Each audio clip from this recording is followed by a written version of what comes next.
হয়ে গেছে। আর আমরা সবকিছুতে পিছায়া, তারপরে রব্বুল আলামিন আমাদেরকে হেফাজত করে রাখলেন। ভালো করে মনে রাখবেন, পাগল ছাগলের কথায় কান দিবেন না। কোনো মাস্ক, টিকা আর কোন রকমের হাত ধোয়ায় আল্লাহ আমাদেরকে হেফাজত করেন নাই, আল্লাহর নিজের দয়ায় আমাদেরকে হেফাজত করছে, ঠিক না? ঈমান বিশুদ্ধ করবেন আগে। আমাদেরকে ইসলাম বলেছে লা দরার ওয়ালা দিরার। হাত ধোও, স্বাস্থ্যবিধি মানো, মাস্ক পরো, তোমরা ঠিক যেগুলো চিকিৎসা সরঞ্জাম আছে গ্রহণ করো, কিন্তু ঈমান রাখো যে এইগুলো একটাও কাজ দিবে না আমার আল্লাহ না চাইলে। আমার আল্লাহ চাইলে সবগুলা কাজ করবে, ঠিক কি না? সুতরাং প্রিয় ভাইয়েরা, যে আল্লাহ আপনাকে আমাকে হেফাজত করে এখন বসায় রাখছে, স্টেজে তাকায় দেখেন, ওই যে 60-এর উপরে, ওই যে 60-এর উপরে, এই যে 60-এর উপরে, এই দুইজন খালি এর মধ্যে দিকে নাই। আবার 60-এর উপরে, আবার 60-এর উপরে কি WHO বিশ্ব স্বাস্থ্য সংস্থা বলে দিছিল 60-এর উপরে যারা এরা নাই, এরা নাই। তা আমরা তো দেখি এরাই খালি আছে, স্টেজ ভর্তি এরা আছে। প্রিয় ভাইরা, তার মানে আল্লাহ রাব্বুল আলামিন যে আমাদের প্রতি দয়া করেছেন, এইটা দেখতে দূরে যেতে হবে না, স্টেজে তাকালেই দেখতে পাবেন, ঠিক? এখন এই যে দয়া করলেন, ডিমান্ড কি এই দয়ার? এই দয়ার ডিমান্ড হচ্ছে আমরা আল্লাহ রাব্বুল আলামিনের কৃতজ্ঞ বান্দা হব, ঠিক কি না? অনেকেই বলবেন হুজুর, অন্য এলাকায় যত পিছায় থাক, পাবনার এই ব্রিগুয়াখরা অঞ্চলের লোকজন একটুকু পিছায় নাই। এরা কথায় কথায় খালি আলহামদুলিল্লাহ বলে বলে সব সময় আল্লাহর প্রতি খুশি, তাই না? প্রিয় ভাইরা, ভালো করে মনে রাখবেন, আমাদের অনেক আলহামদুলিল্লাহ যেগুলো আমরা মুখ দিয়ে বলছি, এগুলো খালি মুখের বলা হচ্ছে, ডিমান্ড ফুলফিল করছে না। উদাহরণ দিলে আপনাদের কাছে পরিষ্কার হবে। সারাদিন 2 নম্বর ব্যবসা করে, সকাল থেকে সন্ধ্যা পর্যন্ত পাবলিক ঠেকায়, দেশি মসুরের ডালের সাথে চাইনিজ ইন্ডিয়ান মিশায়, ওজনের মধ্যে সুযোগ থাকলে কম দিয়ে ঠেকায়, যে কোনো ভাবে কাস্টমার ধরার জন্য সেই কাস্টমারে বলে বনির কাস্টমার, চেনা কাস্টমার বলে ওর থেকে 400-500 টাকার মুনাফা করে। এই সকল টাউটামি, বাদরামি, বদমাইশি 2 নম্বরই করে পুরা জীবন কভার করছে।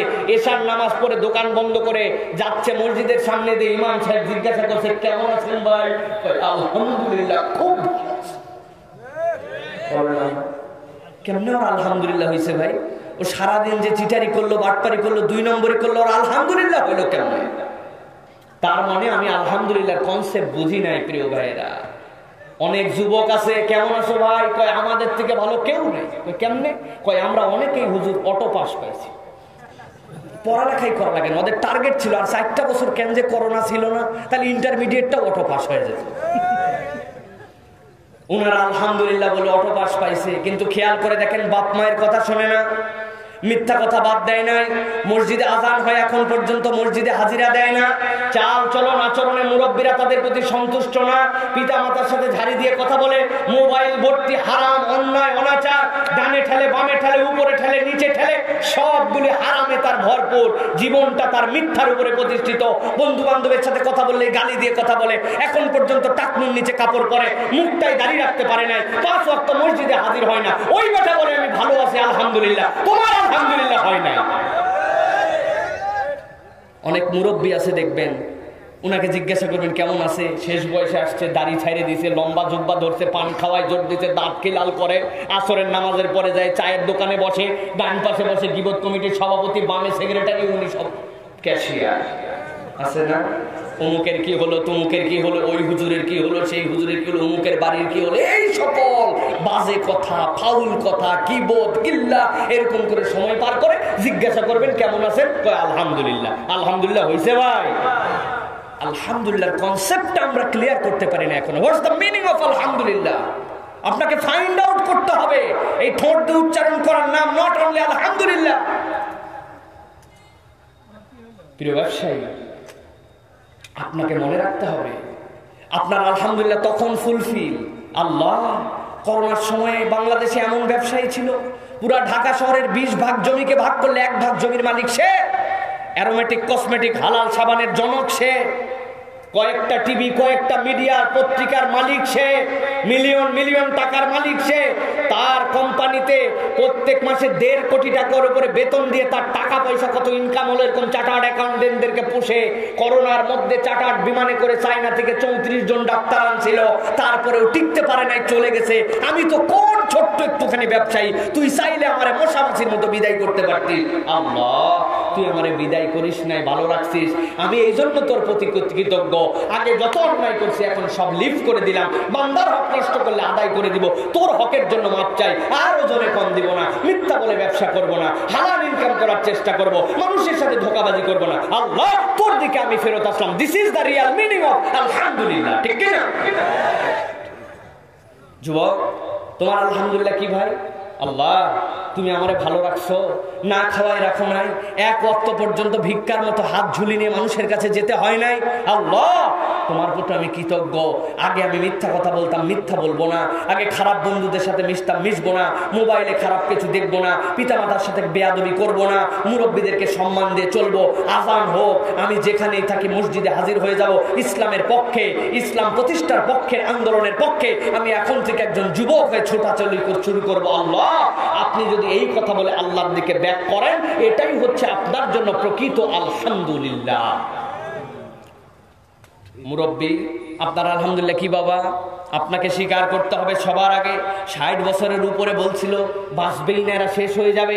রব্বুল আলামিন তুমি আমাকে নাই টিকা, নাই কিছু, আমারে তুমি হেফাজত করে রাখলে।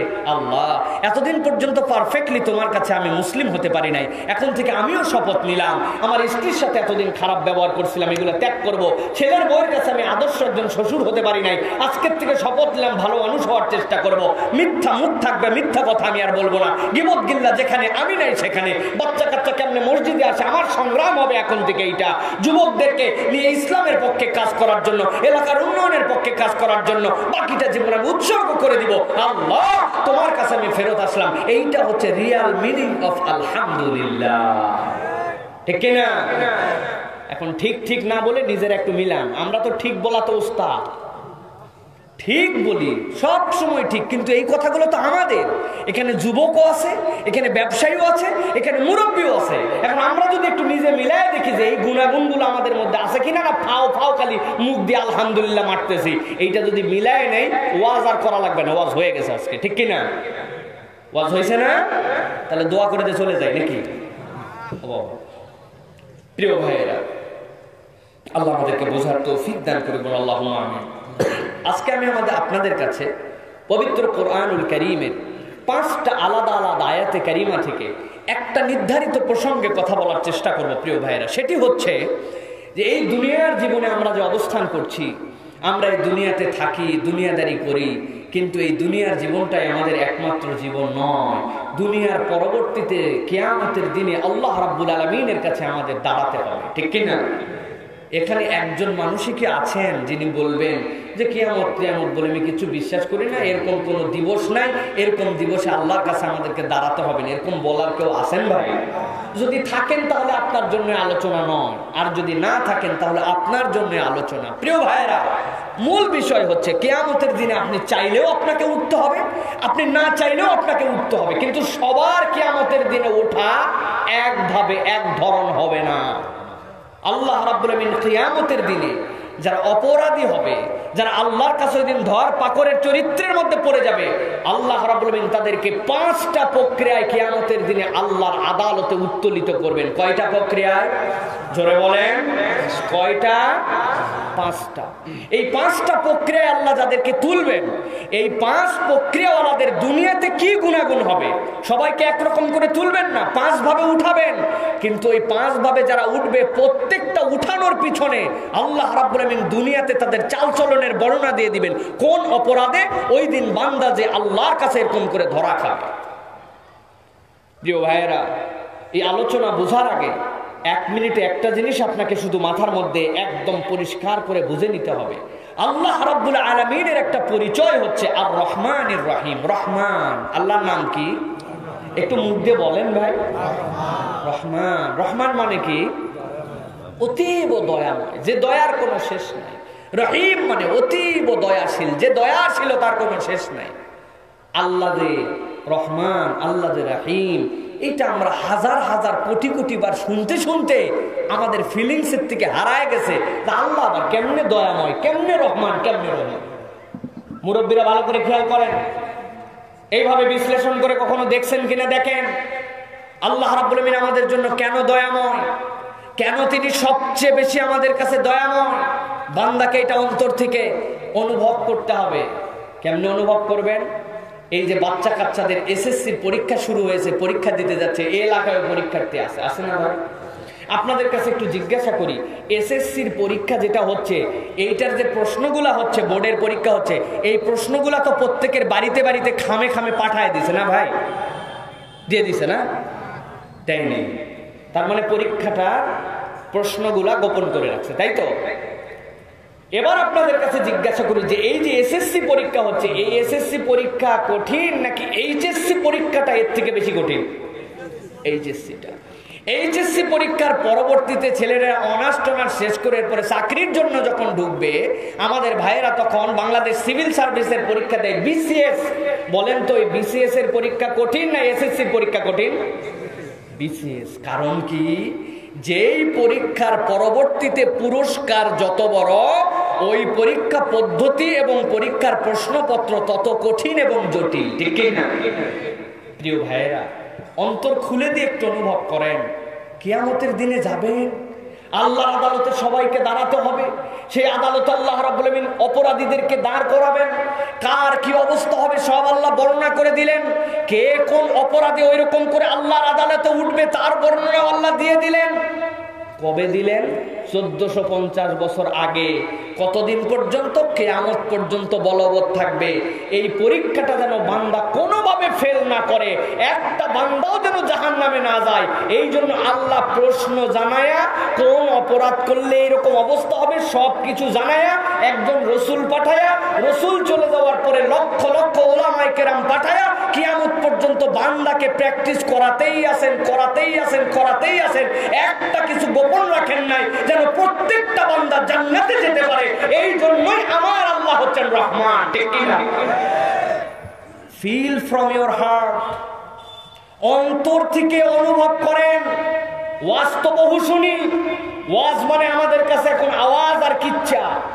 ওয়াজ মানে কিছুক্ষণ কাঁদানি, কিছুক্ষণ হাসানি, কিছুক্ষণ চিৎকার, কিছুক্ষণ তাকবীর। এটা ওয়াজ নয়। ওয়াজ ওইটা যেই ওয়াজে আপনার পরিবর্তন হবে অন্তরের, আপনার অন্তর আল্লাহ ভীরু হয়ে ওয়াজের ময়দান থেকে বের হওয়ার আগে আল্লাহর দিকে চলার শপথ নেবে, ওইটা ওয়াজ। এই ওয়াজ শোনার মতো মন মানসিকতা এবং বক্তাদেরকে যেন আল্লাহ বলার যোগ্যতা দেন, এরকম ময়দান যেন আমাদের কায়েম হয়। বহু কিছু চলে গেছে, যা চলে গেছে চলে গেছে, এখন নতুন করে আমাদেরকে শুরু করতে হবে, ঠিক না? তবে আপনাদের জন্য একটা অফার আছে আমার আলোচনার পূর্বে। এখানে যারা আছেন অনেকের বয়স এখানে আছে 35 বছরের উপরে, ঠিক না ভাই? আছে না? কাদের বয়স 35 উপরে? হাত তোলেন তো দেখি। ওভার 35, যারা 35-এর উপরে চলে গেছেন হাত টান করে তোলেন। লজ্জা পাচ্ছেন নাকি? তুলছেন? আপনাদের বয়স কত? 35-এর নিচে, তা হাত তুলতেছেন না কেন? তুলছেন? হাত নামান। আপনাদের অফার হচ্ছে প্রিয় ভাইয়েরা, ওয়াজ যদি একটু খারাপ লাগে, ভাল লাগতেছে না শুনতে, খবরদার জোর করে বসে থাকবেন না। আপনাদের ছুটি দেওয়া থাকলো, আপনারা আস্তে করে উঠে বাড়ি চলে যাবেন। এক মুহূর্ত দেরি করবেন, এগুলো আমার জানা কথা, এগুলো ওয়াজ স্টেজে দিলে আমিও পারি, এরকম যদি মনে হয় আপনি চলে যাবেন, আপনাদের ছুটি। কিন্তু যাদের বয়স 35-এর নিচে, উনাদের ওয়াজ ভালো লাগুক কি খারাপ লাগুক, থাকতে মন চাক কি না চাক, মনে যাওয়ার নিয়ত করে থাকেন আর না থাকেন, আমি যতক্ষণ তোমারে থাকা লাগবে ততক্ষণ। রাজি আছেন? কারা কারা 35-এর নিচে আছেন হাত তোলেন তো। আন্ডার 35 টান টান করে তোলেন। 35-এর নিচে যারা, দেখেন এক মুরব্বী হাত তুলছে, দাড়ি পাইকে ঝুনা, উনি বলে 35-এর নিচে। ও বাবা, হাত তুলছেন আপনারা? টান টান করে তুলছেন। মুরব্বীরা চুপ করে থাকবেন, যুবকরা একটা তাকবীর দাও, লিল্লাহি তাকবীর। আর একটু জোরে লিল্লাহি তাকবীর। নামা। এবার মুরব্বীরা যারা আছেন 35-এর উপরে, তারা একটা হিম্মত করে তাকবীর দেন, পারবেন তো? এদের থেকে জোরে নাচতে দেখি, লিল্লাহি তাকবীর। শব্দ শুনছেন মুরব্বীদের? কি ব্যাটারির জোর এখন পর্যন্ত। আমি দিনাজপুরে গেছি এক মাহফিলে, আমাকে বলতেছে যে হুজুর মুরব্বী টুরব্বী আমি পছন্দ করি না। বললাম কেন, মুরব্বীদের দোষ কে ওটা? হুজুর এগুলো মুরব্বী সব চায়না ব্যাটারি। বললাম মানুষ চায়না ব্যাটারি কেমন করে হয়? কয় হুজুর আর বলেন না, আমার এক দাদা আছে, ওনার 60 বছরের কাছাকাছি, এই যে শীতের দিন আসর থেকে মাগরিব বলে 5 বার ওযু নষ্ট হয়। তো যারা আসর থেকে মাগরিব 50 মিনিটে 5 বার ওযু হয়, এটা কোনো ব্যাটারি? তাও আমি চাই না বলছি। চিন্তা করছে? বললাম বেয়াদব, এই মুরব্বীরা ছোটবেলায় যে পরিমাণ ভালো ভালো খাবার, বিষমুক্ত খাবার, ফরমালিন মুক্ত খাবার, রিয়াল গাভীর দুধ, রিয়াল চাল খাইয়া এই পর্যন্ত টিকে আছে বেটা। তোমার আমার বয়স 60 পার হোক, এরা তো চাই না তুমি আমি ডাইরেক্ট হয়ে যাবো, ঠিক না? নাও চলতে পারে জীবন। সুতরাং মুরব্বীদেরকে সবসময় আন্ডার এস্টিমেট করেন, আমাদের মুরব্বীরাও হিম্মত আছে, ঠিক না? এবার সম্মিলিত একটা তাকবীর দেন, লিল্লাহে তাকবীর, লিল্লাহে তাকবীর। আছেন তো ইনশাআল্লাহ? কিয়ামতের ময়দানে আল্লাহ রাব্বুল আলামিন বলছেন, রাসূল আপনি জানায় রাখেন, দুনিয়ার জীবন একমাত্র জীবন নয়, দুনিয়ার জীবন এক সময় শেষ হয়ে যাবে। তুমি স্বীকার করো বা না করো, তুমি বিশ্বাস করো বা না করো, দুনিয়ার বুকে আল্লাহ রাব্বুল আলামিন কোরআনুল কারীমের মধ্যে 2 ধরনের চ্যালেঞ্জ মানুষকে দিয়েছেন। একটা চ্যালেঞ্জ আল্লাহ রাব্বুল আলামিন আরব থেকে শুরু করে কিয়ামত পর্যন্ত পণ্ডিতদের জন্য দিয়েছেন। আমার আল্লাহ রাব্বুল আলামিন বলেছেন, তোমাদের যদি ক্ষমতা থাকে, কোরআনের সাথে যদি তোমরা কম্পেয়ারেবল কিছু এনে দেখাতে পারো, তাইলে তোমরা একটা আয়াত বানিয়ে এনে দেখাও। দুনিয়ার মানুষ যদি সাক্ষ্য দেয় যে এইটা কোরআনের সাথে সমতুল্য, তাইলে ভিন্ন কথা। আর যদি তোমরা না পারো, তাইলে তোমাদের স্বীকারোক্তি দেওয়া বা না দেওয়ায় কিচ্ছু যায় আসে না। আল্লাহ রাব্বুল আমিনের কোরআন যে সর্বশ্রেষ্ঠ, অপরিবর্তনীয়, অসম্পাদিত, এইটা বান্দা তোমাকে বিশ্বাস করতে হবে। দ্বিতীয় আরেকটা চ্যালেঞ্জ আল্লাহ দিয়েছেন, যারা অতি পণ্ডিত, যারা কথায় কথায় লাত মারে, যারা কথায় কথায় আল্লাহর বিধানের সমালোচনা করে, বুঝে কেন বুঝে আল্লাহর বিধানের উপরে নিজের আঙ্গুল উঠায়। আল্লাহ বলছেন বেশি দূর যাওয়ার জায়গা নয়, বেশি দূর যাওয়ার দরকার নাই। আমি আল্লাহ তোমাকে ক্ষুদ্র একটা চ্যালেঞ্জ দিলাম বান্দা, এই চ্যালেঞ্জটা গ্রহণ করে আমার কোরআন পুরা অস্বীকার কর, আমার কোনো আপত্তি নাই। আল্লাহ বলছেন কুল্লু নাফসিন যায়িকাতুল মাউত, প্রাণ আছে যার মৃত্যু, এবং মৃত্যুর স্বাদ গ্রহণ করতে হবে তাকে। তুমি যদি আল্লাহর কোরআনকে অস্বীকার করতে চাও, সাধ্যে থাকলে এই আয়াতটাকে অস্বীকার করে 100, 150, 200 বছর বেঁচে একটু দেখাও। বলেন তো দুনিয়ার কোন মানুষের এই সাধ্য আছে নাকি? আমার আল্লাহ রাব্বুল আলামিন বলছেন, যেহেতু এই সাধ্য তোর নয়, দুনিয়ার জীবনের পরে পরকালে তোর জন্য একটা জীবন থাকবে। ওই দুনিয়াতে তোকে আল্লাহর সামনে একদিন দাঁড়াতে হবে। আল্লাহর সামনে যেদিন বান্দা তোকে দাঁড়াতে হবে, দুনিয়ার এই মানুষগুলাকে আল্লাহর কাছে ওই দিন যদি অপরাধী প্রমাণিত হয়ে যায়, আমি রব্বুল আমিন তোদেরকে ব্যতিক্রম ভাবে তুলবো বান্দা। তবে আমি তুলতে চাই ঠিকঠাক মতো, কিন্তু যদি ব্যতিক্রম ভাবে উঠি, ওর জন্য কি কি কারণ থাকতে পারে আমি দুনিয়াতে তোদেরকে জানাই। প্রথম যেইগুলো আল্লাহর কাছে উঠবে, আল্লাহ বলবেন তাদের চেহারা কেমন হবে। ওয়ালা তাহসাবান্নাল্লাহা গাফিলান আম্মা ইয়ামালুয যালিমুন।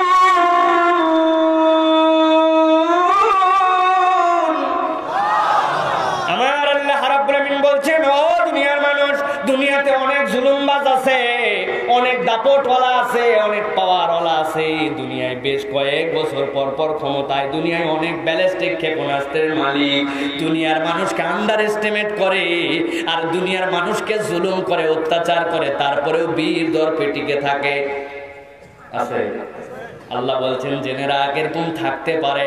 তবে বান্দা জেনে রাখ, এই সকল জালেমদের ব্যাপারে তোর রব এক মুহূর্তের জন্য গাফেল নন। আল্লাহু আকবার। গাফেল নন মানে কি জানেন নাকি? মুফাসসিররা ব্যাখ্যা করছেন, ইয়ামালুয যালিমুন, জালেমরা যা করে আল্লাহ তার ব্যাপারে গাফেল নয়। তার মানে কি? আল্লাহ রাব্বুল আমিন আয়াতে কারিমার মধ্যে 2টা জিনিস ঢুকায় দিয়েছেন। একটা বিষয় আল্লাহ রাব্বুল আমিন বলছেন, দুনিয়ার জালেমরা এটা বুঝে নে, দুনিয়ার বুকে যদি কেউ জুলুম করে, করে আল্লাহ রাব্বুল আলামিন আয-যুলমু যুলুমাত বহুগুণ জুলুম বাড়ায়া দিয়া দুনিয়াতেও তার জন্য বিপদ আনবেন, আর পরকালের দিনে এই জুলুমের হিসাব রব্বুল আলামিন কড়ায় গন্ডায় বুঝায় দিবেন। দুনিয়ায় অনেক জালেম আছে যারা মনে মনে ভাবে আরে কিসের কি, আমার তো কিছুই হয় না, আমার তো তেমন কোনো রিয়াকশনই হয় না। আল্লাহ সবার রিয়াকশন সব দিক দিয়ে দেন না। আপনি হয়তো মানুষের সাথে খারাপ আচরণ করেছেন, রব্বুল আমিন এমন দিক দিয়ে আপনারে ধরা দিবে, আপনার বোঝার উপায় কিন্তু দুনিয়ায় থাকবে না। ঠিক না? মাঝে মাঝে একটা গল্প বলি, অনেক সময় দুনিয়ার বুকে এরকম কিছু জালেমবাজ আছে যাদের জুলুমটা আল্লাহ রাব্বুল আমিন দুনিয়াতেই দেখায় দেন, অনুভব করতে পারে তারা। এক অফিসের নাকি একজন বড় বিগ বস ছিল, সবার উপরে বস, মালিক, যার তার সাথে শুধু খারাপ ব্যবহার করে, ছোট্ট একটু দোষ পাইলেও বড় করে চিল্লাচিল্লি করে। এরকম অনেক মালিক, এরকম অনেক বিগ বস আছে কিনা? ম্যানেজার সাহেব অল্প একটু দোষ করছে, ওই দোষ দেখে বস এমন চেঁচাচ্ছে, যা বলা লাগবে তাও বলছে, যা বলা লাগবে না তাও বলছে, ইচ্ছা মতো ধোলায় দিছে। ম্যানেজারের মনের মধ্যে কষ্ট, অপরাধ করছে এইটুকু, বকলো এতগুলা, কিন্তু আমার তো করার কিছু নাই, কারণ উনি তো আমার বস, আমি তো উনারে ঝাড়ি দিতে পারি না, বকতে পারি না, কিন্তু ভিতরে গজ গজ করতেছে কার উপরে রাগ শোধ দিবে। খানিকক্ষণ পরে অফিসের মধ্যে গেছে, যাওয়ার পরে ম্যানেজার দেখে নিচের এক কর্মচারী কাজের মধ্যে অল্প একটুখানি ভুল করছে, বসের বকা মাথার মধ্যে ছিল, এখন কর্মচারীর উপরে ঝাড়ছে। কর্মচারীরে যা বলা লাগবে তাও বলছে, যা বলা লাগবে না গোষ্ঠী উদ্ধার করে ধোলায় দিয়ে দিয়েছে। কর্মচারী চিন্তা করছে, কিরে আমি অপরাধ করলাম এতটুকু, ম্যানেজার বকা দিল, এতগুলা ব্যাপার কি, এত তো বকা খাওয়ার কথা না এই অপরাধে, কিন্তু উনি তো আমার ম্যানেজার, ওনারে তো কিচ্ছু বলতে পারি না, আমি বেচারির কিছুই বলার নাই।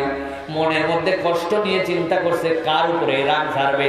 বের হয়ে যাচ্ছে অফিস থেকে, যখন চিন্তা করছে উনার থেকে নিচের পজিশন হচ্ছে ওই দারোয়ান সাহেবের গেটের মধ্যে যে দারোয়ান থাকে, তখন ওই দারোয়ানের ছোট্ট একটু খুঁত ধরে ভুল ধরে বের হচ্ছে, সরে নাই জন্য আগের যে ম্যানেজার ওরে ঝাড়ছে, যাবতীয় রাগ যা আছে ওই দারোয়ানের উপরে ঝাড়ে গেছে। দারোয়ান চিন্তা করছে, বাপরে বাপ, এতদিন ধরে এই ম্যানেজার, এই কর্মচারী আমার সামনে যায়, এত রাগ তো কোনোদিন করে না, আজকে আমার দেখি ধোলায় দিয়ে গেল, ব্যাপার কি? কিন্তু ওনার তো কিছু বলার নাই, ওর থেকে নিচের পদের তো আর কোনো কর্মচারী নাই, কারে বকবে? কাউরে বকতে পারে নাই, বাড়ি চলে গেছে। যাওয়ার পরে কর্মচারীর যে রাগ, ওনার বউ আছে বাড়িতে, বউয়ের উপরে ঝাড়ছে। অল্প একটুখানি তরকারির ঝাল লবণ কম বেশি হয়েছে, অন্যদিনও হয়, কিন্তু আজকে যেই নাইটা দেখছে পাগলের মতো চিৎকার চেঁচামেচি করে বউরে যা দেওয়া লাগে, যত মনের রাগ ঝোল সব মিটায় দিছে বউরে। বউ চিন্তা করছে, কি ব্যাপার, এইরকম অন্যায় করলো, এরকম জুলুমবাজ কথা বললো, এতদিন পর্যন্ত আমার সাথে তো এরকম আচরণ করেন, এরকম করার কারণ কি? কোনো কিছুই ভেবে বের করতে পারে নাই। কিন্তু স্বামী তো তার সাথে তো আর উল্টা অত্যাচার করতে পারে না, উল্টা বকতে পারে নাই, মনের মধ্যে রাগ পুষে আছে। হঠাৎ করে বাড়িতে তার সন্তান আসছে, সন্তান আসার পরে বাচ্চাটা পড়ালেখা একটু কম বেশি যাই করছে, যেই না মাত্র সন্তান আসছে, স্বামী এতক্ষণ যতগুলা রাগ করছে, যতগুলা বকাঝকা দিছে, চিন্তা করছে এই জায়গায় শোধ দেওয়ার জায়গা। সন্তানরে ইচ্ছা মতো উতাল পাতাল পিটন দিয়া বইকে টইকে একদম ফাটায় ফেলাইছে। সন্তান চিন্তা করছে, অন্যদিনও পড়া কম করি, অন্যদিনও কম বেশি হয়, কিন্তু আজকের মতো তো মা কখনো আমার সাথে খারাপ আচরণ করে না, ব্যাপারটা কি? কিন্তু হাজার হলেও মায়ের উপরে তার উল্টাই অ্যাকশন ঝাড়তে পারে না, কিন্তু মনের ভিতরে গজগজ রাগ করে মায়ের খায়ে বাড়ির থেকে বের হয়ে গেছে। যাওয়ার পরে সামনে দেখে একটা ইটা আছে, হাতের মধ্যে ঢেলাটা তুলছে, খানিকক্ষণ পরে দেখে সামনে একটা কুত্তা পাইছে, মনের যত রাগ ছিল ঢেল তুলে দিছে কুত্তারে বসে। কুত্তার পেট বরাবর লাগছে,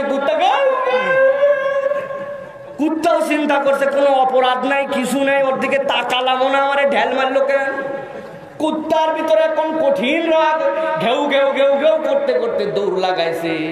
রাস্তায় যায় দেখে একজন লোক সুন্দর করে হাঁটতেছে, কোট প্যান্ট পরা, কথা নাই বার্তা নাই, ঘেউ করে যায় পায়ে কামড় দিয়ে দিছে। সেই বেটারে কামড় দিছে, ওই বেটাটা হচ্ছে ওই যে অফিসের প্রথম বস, বিনা কারণে ম্যানেজার সাহেবরে ঝাড়ি দিছিল। এটা অনেক সময় গল্প, কিন্তু আল্লাহ রাব্বুল আমিন বলছেন এইটা গল্প হলেও বাস্তব কথা। আল্লাহ বলছেন ওয়ালা তাহসাবান্নাল্লাহা গাফিলান আম্মা ইয়ামালুজ জালিমুন। ও দুনিয়ার মানুষ, দুনিয়ায় যদি এরকম ফল নাও পাও, ওই লোকটা যে বক্সে অন্যায় করেছে পার পেয়ে গেছে মনে করো না। আল্লাহ রাব্বুল আমিনের কাছে প্রত্যেকটা জালেমের কড়ায় গন্ডায় ব্যবস্থা করার মতো হিসাব আল্লাহর খাতায় তোলা আছে। আল্লাহ রাব্বুল আমিন বলছেন ইন্নামা ইউখিরুহুম লিয়াউমিন তাশখাসু ফীহিল আবসার। ও দুনিয়ার মানুষ, যারা জুলুম করে আল্লাহর আদালতে হাজির হয়ে যাবে, দুনিয়ার বুকে তোমার কোর্ট, তোমার আয়ত্ত, তোমার শাসন, তুমি দাপটের সাথে শাসন করে চলে গেছো, ন্যায় অন্যায়ের বিচার বিশ্লেষণ করো না, চোখের সামনে সবসময় এমন রঙিন চশমা লাগায় রাখছিলে। আমার আল্লাহ বলছেন জালেমরা আল্লাহর আদালতে যেদিন উত্তোলিত হবে, আল্লাহ বলছেন সেদিন তাদের চোখগুলা বিস্ফোরিত হবে। তাদের চোখগুলা এমন অবস্থা হবে বিস্ফোরিত হয়ে পলক ফেলার মতো, তাদের চোখের যোগ্যতা আল্লাহ রাব্বুল আলামিন রাখবেন না। নাউজুবিল্লাহ। দুনিয়ায় আপনি কত পলক ফেলেন চোখের, আপনি নিজেই জানেন না। আপনার চোখে যখন এই ফ্লুইড গুলা লাগে, যে এই ফ্লুইডটা আপনার চোখের তাকানোর জন্য লাগবে, চোখ অটোমেটিক পলক ফেলায় ফেলায় আপনাকে রেডি করে দেয়। কিন্তু আল্লাহ বলছেন কিয়ামতের ওই বিভীষিকাময় ময়দানে বান্দা যারা জুলুম করে যাবে, তারা দেখতে পাবে তাদের চোখগুলা বিস্ফোরিত হয়ে গেছে, স্থির হয়ে গেছে, ওই চোখগুলা আর ফিরাতে পারবে না। আল্লাহ রাব্বুল আমিন এরপরে বলছেন মুহতিনা মুকনিরুসিহিম লা ইয়ারতাদ্দু ইলাইহিম তারফুহুম ওয়া আফইদাতুহুম হাওয়া। আল্লাহ রাব্বুল আমিন বলছেন ও দুনিয়ার মানুষ, তাদের আরেকটা অবস্থা হবে ওই কিয়ামতের ভয়াবহ ময়দানে, যখন মানুষ জন নিজেকে নিয়ে নিজেই ব্যস্ত হয়ে যাবে, ওই সময় রাব্বুল আমিন বলছেন তাদের চোখ কেবল বিস্ফোরিত হবে না, আল্লাহ তাদের মাথাগুলাকে উপর দিকে তুলে দিবেন, এমন ভাবে উপর দিকে মাথাগুলা উঠবে তারা তাদের পার্শ্ব দেশের দিকে আর ফিরে তাকাতে পারবে না। রব্বুল আমিন বুঝাই দিবেন দুনিয়ার বুকে এরা জুলুমবাজ ছিল, এরা অন্যায়কারী ছিল, আল্লাহ রাব্বুল আমিন ওই দিন না ধরলেও আজকে ধরছেন তাদেরকে। তাদের চোখগুলাকে বিস্ফোরিত করায়া, মাথাগুলাকে উপর দিকে তুলায়া আল্লাহ রাব্বুল আমিন বলবেন সবচেয়ে বড় পানিশমেন্ট তাদেরকে দেওয়া হবে ওয়াফিদাতুহুম হাওয়া। তাদের অন্তরগুলাকে রব্বুল আলামিন হতাশা দিয়ে ভরায়া দিবে। নাউজুবিল্লাহ। কিয়ামতের দিনে অনেক মানুষ থাকবে, যেই মানুষগুলো আল্লাহ রাব্বুল আলামিনের রহমতের আশা করবে, যেই মানুষগুলোর অন্তরের মধ্যে রব্বুল আলামিন কতকগুলো আশা দিবেন, হতাশ বানায় দিবেন না। বান্দার অপরাধ দুনিয়ার বুকে ছিল, বান্দা নানান ভুল করে আল্লাহর সামনে হাজির হয়েছিল, রব্বুল আলামিন সেইগুলো জানবেন, জানার পরে বান্দাকে ডাক দিবেন আমার বান্দা এদিকে আয়। বান্দা আল্লাহর সামনে আসবে, রব্বুল আলামিন তারে জিজ্ঞাসা করবেন বল বান্দা এই অপরাধ করেছিলি কিনা, এই অপরাধ করেছিলি কিনা, এই অপরাধ করেছিলি কিনা। বান্দা আল্লাহর কাছে স্বীকার করবে আল্লাহ করছিলাম। আল্লাহ নিজের পরিচয় দিবেন বান্দা দুনিয়ার বুকে আমার একটা পরিচয় ছিল সাত্তারুল উয়ুব, আমি পাপগুলাকে বান্দা মানুষের সামনে প্রকাশ করে দেই না। বান্দা তোরে অপরাধগুলা আমি জানতাম, আজকে তোরে প্রকাশ করলাম, তুই স্বীকার করে নিয়েছিস, তোর গোপন অপরাধ গোপনে মাফ করে আমি আল্লাহ তোর মুক্তির ব্যবস্থা করে দিলাম। সুবহানাল্লাহ।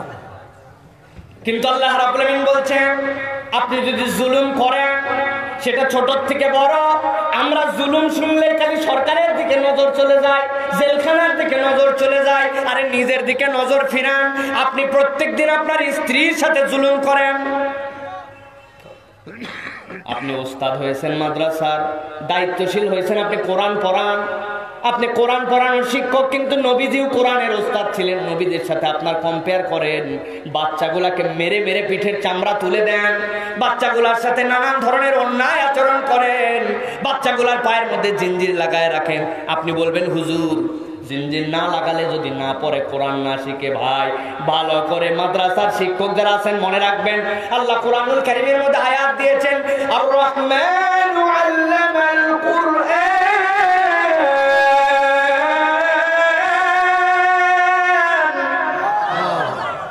আল্লাহ রাব্বুল আলামিন কি বলেছেন? আল আল্লাম, আল্লামাল কোরআন। আল্লাহ বলেন নাই আল কাহ্হার, আল্লামাল কোরআন বলেন নাই। আল্লাহ রাব্বুল নিজের পরিচয় দিচ্ছেন আর রহমান। আগে নিজে তিনি রহমান, তারপরে তিনি কোরআন শিক্ষা দিচ্ছেন। সুতরাং আপনি যদি কোরআনের শিক্ষক হন, আপনার অন্তরের মধ্যে মায়া থাকতে হবে, মোহাব্বত থাকতে হবে, নচেত আপনার এই শিক্ষক হওয়ার যোগ্যতা নাই। আপনি ভ্যান চালায় খান, তারপরে কোরআনের সাথে অপমান আপনি করেন না। আপনি যখন সঠিক শিক্ষক হতে পারেন নাই, আল্লাহর নবীর পুরা জীবনে, সাহাবীদের পুরা জীবনে কোরআন শিখানোর জন্য কারো পিঠে চাপড় দেওয়া হয়েছে, মেরে চামড়া তুলে দেওয়া হয়েছে, কোনো নজির নাই। আপনি মৃদু তাদের সাথে শাসন করতে পারেন, ভৎসনা করতে পারেন, তার সাথে নানান ধরনের অন্য কিছু করতে পারেন, কিন্তু ওস্তাদ যদি মারে, চামড়া তুলে দেয়, অন্যায় আচরণ করে, আপনি জালেমের খাতায় থাকবেন। আল্লাহর কাছে ওই দিন যাওয়ার পরেও আপনার চোখ বিস্ফোরিত হবে, গেডি উঁচু করে আল্লাহ অন্তর হতাশায় ভরায় আল্লাহর সামনে দাঁড় করাবে। আপনি রাজনীতির লিডার, আপনার দল 12 বছর 15 বছর ক্ষমতায় আছে, আপনি আর ঘোড়াকে সরাগেন করে বসে আছেন। আপনি সত্যকেও সত্য বলেন, মিথ্যাকেও সত্য বলেন, যা ইচ্ছা তাই করেন। এরকম লোক আছে কিনা? খুব সাবধান হয়ে যান। দুনিয়ায় হয়তো পাওয়ারের ভয়ে, ক্ষমতার ভয়ে আপনারা কেউ কিছু বলতে পারছে না, না বলতে পারো, কিন্তু মনে রাখবেন আল্লাহ আপনার জন্য বলছেন, ওয়ালা তাহসাবান্নাল্লাহা গাফিলান আম্মা ইয়ামালুজ জালিমুন। আমার ছোট ভাই আব্দুল সালাম বলেছে, আমি শুনছিলাম, যদি কোরআন ছাড়া বলি, কাইসি নিয়েছে জিহ্বার থেকে কেটে দেন, মেনে নিব, কিন্তু যদি কোরআন থেকে বলি, আপনাকে যদি দলিল দিয়ে বলি, আপনি যদি এক আল্লাহকে ভয় করেন, পরকালে যদি দাঁড়াতে হবে ভয় করেন, তাহলে আপনার জন্য বলা হচ্ছে, মেহেরবানি করে আপনি বুঝে সুঝে জুলুম করেন না। ঠিক কিনা? আপনি ভাই ক্ষেত খামারি করেন, আপনিও জুলুম করেন। ফজরের নামাজের পরে কান্দের মধ্যে কোদাল ঝুলাইছে, মুরব্বী রওনা হয়ে গেছে জমির দিকে। লোকজন বলছে, এত সকালে কোথায় যান বাবাজি? কয়, বাবা রোদ উঠে গেলে আমি আর মাঠে কাজ করতে পারি না, এই জন্য একটু রোদ উঠার আগে গেছি। মুরব্বী বলছে এই কথা ঠিকই, কিন্তু মনের উদ্দেশ্য ভিন্ন। উনার সাথে যার জমি লাগানো, ওই পারের জমিওয়ালা এখনো আইল কাটে উঠতে পারে নাই। উনি আগেই আইল কাটার নাম করে 4 আঙ্গুল 6 আঙ্গুল এক বেগত একটু জমি ঠেলতে চান। পাবনা এরকম লোক নাই।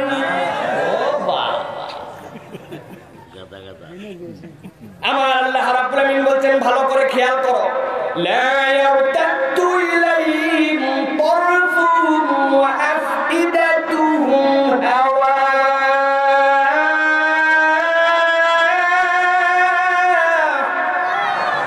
বাঁচার কোনো উপায় থাকবে না।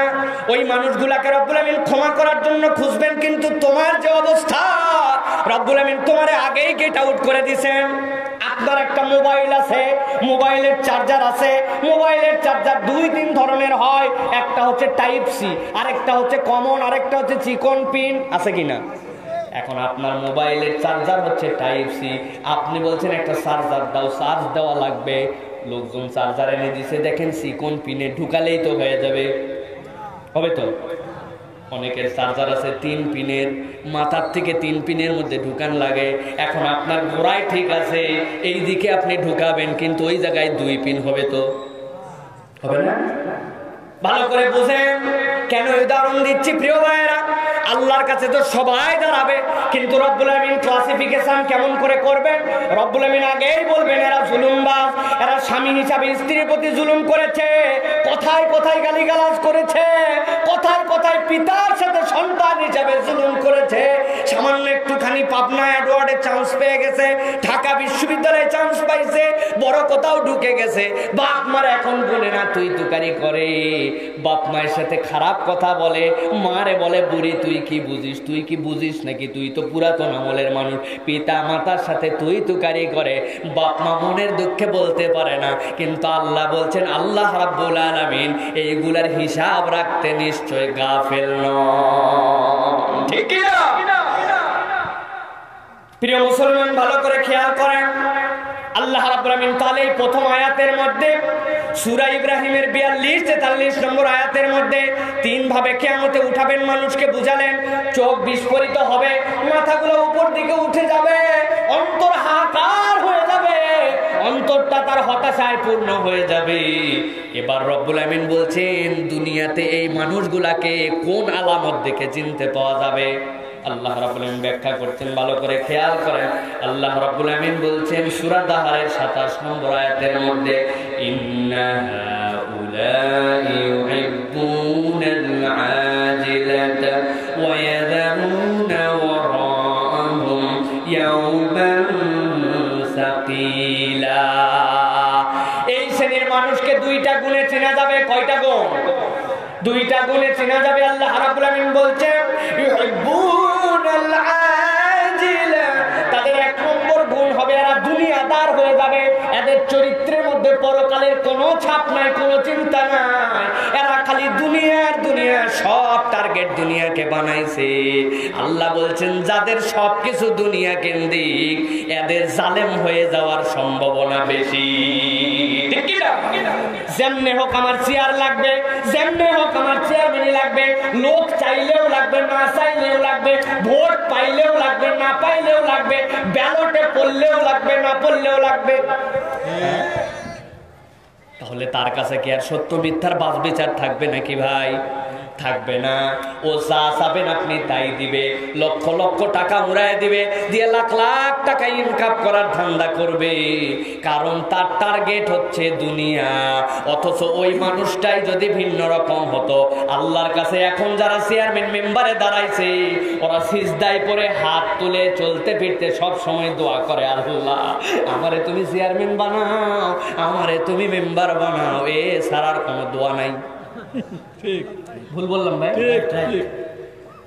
কিন্তু দোয়াটা একটু ভিন্ন হওয়ার কথা ছিল। ইমানদার হলে কি দোয়া করবে? আল্লাহ আমাকে তুমি অনেক দৌলত দিছ, এলাকার মধ্যে চেয়ারম্যানই প্রতিদ্বন্দ্বী করার মতো একটা যোগ্যতা দিছ, কিন্তু আল্লাহ তোমার কাছে বলি তুমি আমাকে চেয়ারম্যান বানানোর পরে আমার ইমান ইসলাম আদালত যদি ঠিক থাকে, আমি যদি প্রকৃত জনগণের খেদমত করতে পারি, আমার দ্বারা যদি আমার অন্যান্য যারা দাঁড়াইছে তাদের থেকে ভালো কিছু তোমার তকদিরে হিসাবে লেখা থাকে, তাইলে আমারে চেয়ারম্যান বানাও। নচেত আমি ইনসাফ যদি না করতে পারি, পরিবেশের কারণে যদি আমি বকে যাই, আমার লোভের কারণে যদি শয়তানের পদস্খলনে চলে যায়, আমার কারণে যদি আমার থেকে জানাশোনা যোগ্য লোক যদি চেয়ারম্যানই হারায়, আমার এই চেয়ারম্যানের দরকার নাই। এর পরিবর্তে তুমি দুনিয়া আখেরাতে আমার মুক্তির ব্যবস্থা করো। ঠিক কিনা?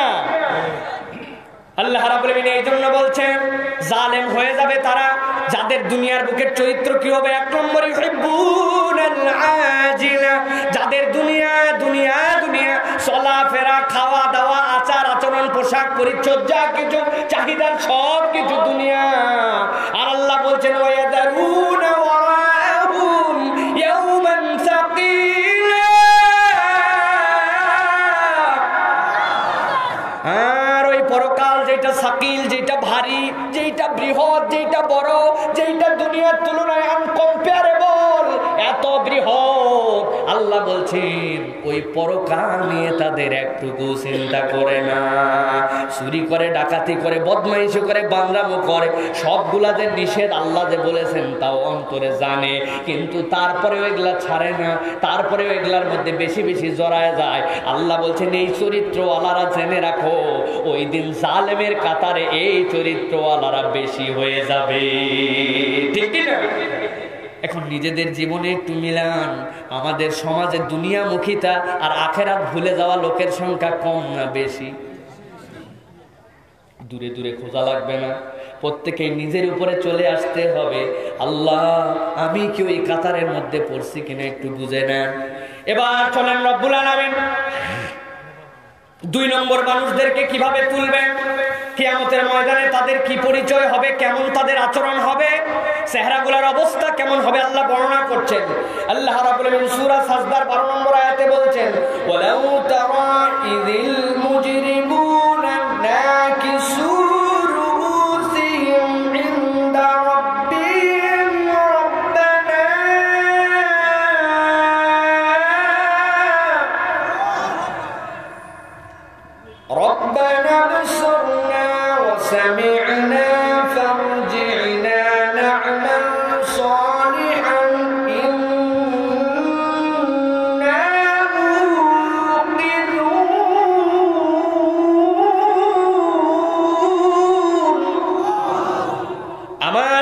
রাব্বুল আমিন বলছেন দ্বিতীয় এক শ্রেণী আল্লাহর সামনে উঠবে, তাদের অবস্থা কেমন হবে কিয়ামতের দিনে। আল্লাহ রাব্বুল আমিন বলছেন ওয়ালাউ তারা ইযিল মুজরিমুন, আগে ওয়ালাউ তারা বোঝেন। আল্লাহ ওয়ালাউ তারা দ্বারা কি বুঝাচ্ছেন? আল্লাহ রাব্বুল আমিন এই তারার মার্জা করেছেন মুহাম্মদ মুস্তাফা সাল্লাল্লাহু আলাইহি ওয়াসাল্লামের দিকে। আল্লাহ রাব্বুল আমিন বলছেন সেই দিন তারা দেখতে পাবে, সেই দিন সে দেখবে, সেই দিন দেখানো হবে। অন্য আয়াতে আল্লাহ রাব্বুল আমিন বলেছেন রাসূলুল্লাহ সাল্লাল্লাহু আলাইহি সাল্লামকে মাকামে মাহমুদে আল্লাহ রাব্বুল আমিন ওই দিন বসায় দিবেন। এমন একটা মঞ্চের মধ্যে আল্লাহর নবী বসবেন, পুরা হাসরের ময়দান তার সামনে পরিষ্কার হয়ে যাবে। কেন আল্লাহর নবী ওখানে বসবেন? আল্লাহ রাব্বুল আমিন বলছেন বসার কারণটা বোঝেন। ইয়া রাসূলুল্লাহ, দুনিয়ার বুকে আপনি যখন দাওয়াত দিয়েছেন, দিনের বার্তা যখন মানুষের কাছে বলতে শুরু করেছেন, কতকগুলা মুজরিম, কতকগুলা পাপিষ্ঠ আপনার দাওয়াতের কঠিন বিরোধিতা করছে কিনা? কারা করছিল ওই সময়? আবু জেহেল, উতবা, সাইবা ওই সময় বিরোধিতা করেছিল। কিয়ামত পর্যন্ত তাদের যোগ্য উত্তরসূরি খালাতো ভাই, চাচাতো ভাইরা আল্লাহর নবীর দাওয়াত এবং দ্বীনের বিরোধিতা অব্যাহত রাখবে। আল্লাহ রাব্বুল আমিন বলছেন ওই দিন আপনাকে ওখানে বসানো হবে। বসানোর পরে আপনি দেখতে পাবেন যারা মুজরিম, ওই মুজরিমদেরকে আপনার সামনে হাজির করে দেওয়া হবে। দুনিয়ার বুকে কতকগুলা মানুষ দুনিয়ার বুকে চলাফেরা করেছিল, কিন্তু রব্বুল আমিন তাদেরকে দুনিয়ায় মৌলিক নিয়ামত দিতে কখনোই ভেদাভেদ করেন নাই। আপনাদের এই এলাকায় হিন্দু ভাইরা আছে না ভাই? আছে। হিন্দু ভাইরা ওরা কি আল্লাহকে মাবুদ রব হিসাবে বলে নাকি? বলে না। আবার আপনাদের এলাকায় এমন মানুষও আছে কিনা যে মানুষটা ফজরের নামাজে সবার আগে মসজিদে যায়? আছে কিনা? আবার এমন সুন্দর মুসলমানও আছে জুমার দিনে জুমার নামাজে সবার শেষে যায়? আছে কিনা? সিরা দৌ সেই না শুরু হয়ে যায়, হাইয়ালা সালাহ আলাল ফালাহ, কত কামাদিস সালাহ, ওরে দৌ জুতা একটা সিঁড়ির নিচে আর একটা মসজিদের ভিতরে। আছে কি না? ভালো করে খেয়াল করেন। হিন্দু ভাইরা আছে, মুসলমান আছে, অতি নামাজ সবসময় পড়ে, বেনামাজিও আছে। দুইজনই পাশাপাশি জমি লাগাইছে, দুইজনই খ্যাত করছে, ইরির আবাদ করছে। মুসলমানের জমিতে 25 মণ, হিন্দুর জমিতে 5 মণ। তাই নাকি? 5 ওয়াক্ত নামাজের জমিতে আখ লাগাইলে আখ মিষ্টি হয়, আর বেনামাজের জমির কুষার লাগাইলে কুষার কি তিতা হয়? কথা বলেন না যে? আল্লাহ রাব্বুল আমিন মৌলিক নিয়ামতে কাউরে দ্বিমত করেন নাই, পার্থক্য করেন নাই। অক্সিজেন কারোর জন্য কম দেন নাই, দুনিয়ার বুকে ছাড় দেওয়া ছিল। কিন্তু আল্লাহ রাব্বুল আমিন বলছেন ওয়ালাউ তারা ইযিল মুজরিমুনা নাকিসু রুউসিহিম, ওই কিয়ামতের দিন আল্লাহ রাব্বুল আমিন এক শ্রেণীর জন্য ঘোষণা দিবেন সালামুন কাওলাম মির রাব্বির রহিম। এক শ্রেণীর জন্য সালাম দিয়ে দেওয়া হলো ওয়ামতাজুল ইয়াউমা আইয়ুহাল মুজরিমুন, আর এক শ্রেণীর জন্য আল্লাহ মুজরিম বলে একদম আলাদা করে ফেললেন।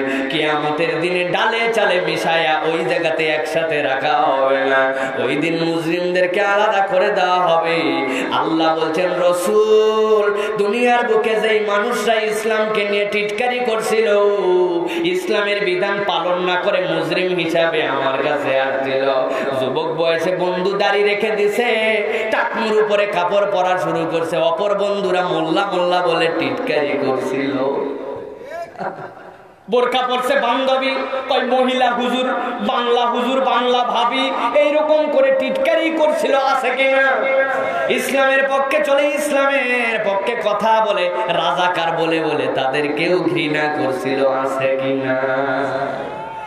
আমার আল্লাহ রাব্বুল আমিন বলছেন বুঝো, ওই দিন যখন আমি রব্বুল আমিন দুই শ্রেণীকে আলাদা করে দিব, আল্লাহ বলছেন ওয়ালাউ তারা ইযিল মুজরিমুনা নাকিসু রুউসিহিম, দেখতে পাবেন ওই দিন আর মাথা উঁচু করে পণ্ডিতি করা লাগবে না, মাথাগুলোকে আল্লাহ রাব্বুল আমিন নিচু করে দিবেন ইনদা রাব্বিহিম, তাদের রবের কাছে।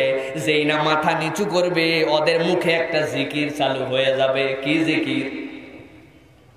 মনে করছেন আল্লাহ আল্লাহ সুবহানাল্লাহ? হ্যাঁ, আল্লাহ জিকিরটার বর্ণনা দিচ্ছেন, ভালো করে খেয়াল করেন। আল্লাহ বলছেন, বলতে শুরু করবে রব্বানা আবসারনা ওয়া সামি'না আল্লাহ এতদিন পর্যন্ত পণ্ডিতি খাটাইছিলাম, আমার হুজুররা তো জাহান্নামের বর্ণনা দিছিল, কিয়ামতের কথা জানাইছিল, আল্লাহর বিধান না মানলে কি হবে বলছিল, কিন্তু রব্বুল আমিন ওই দিন আমরা বেশি বিশ্বাস করি না, একটু ফুটানি ফুটানি করছিলাম। কিন্তু আজকে বলছি রব্বানা আবসারনা ওয়া সামি'না, আজকে চোখ দিয়ে দেখে ফেলছি ভয়াবহ ময়দান, কান দিয়ে শুনে ফেলছি আল্লাহ তোমার পক্ষ থেকে মৌলিক ঘোষণা। এখন আমরা একটা জিকির তোমার কাছে করছি। কি জিকির? আল্লাহ বলছেন ফারজি'না না'মাল সালিহান ইন্না মুকিনুন। ও আল্লাহ একবার দুনিয়ায় পাঠাও, ফারজি'না দুনিয়ায় পাঠাও, দুনিয়ায় পাঠাও, না'মাল সালিহান যাওয়ার পরে বাম্পার বাম্পার ভালো কাজ করব, ওয়া নাকুনা মিনাল মুমিনিন একবারে 100% মুমিন হয়ে আসবো। ও আল্লাহ দুনিয়ায় পাঠাও, দুনিয়ায় পাঠাও, যাওয়ার পরে ভালো কাজ করব, ইমানদার হয়ে আসবো। আল্লাহ বলবে যা যা। তাই আমার আল্লাহ রাব্বুল আমিন আগেই জানিয়ে দিচ্ছেন, এই জন্য মাথা নিচু হয়ে যাবে, ওই জায়গায় আল্লাহর কাছে বলতে শুরু করবে, কিন্তু আসার আর কোনো উপায় থাকবে না। থাকবে নাকি? আল্লাহ বলছেন দুনিয়ায় কেমনে চিনবে? যারা এইখানে যাওয়ার পরে এরকম আচরণ করবে, দুনিয়ার থেকে তাদের পরিচয় কেমন হতে পারে চিনে নাও। আল্লাহ রাব্বুল আমিন পরিচয় দিচ্ছেন, ইয়াউমাইযিন ইয়াত্তাবিউনা আদ-দাঈ লা ইওয়াজা লাহু ওয়া খাশা'আতিল আসওয়াতু লির-রাহমান।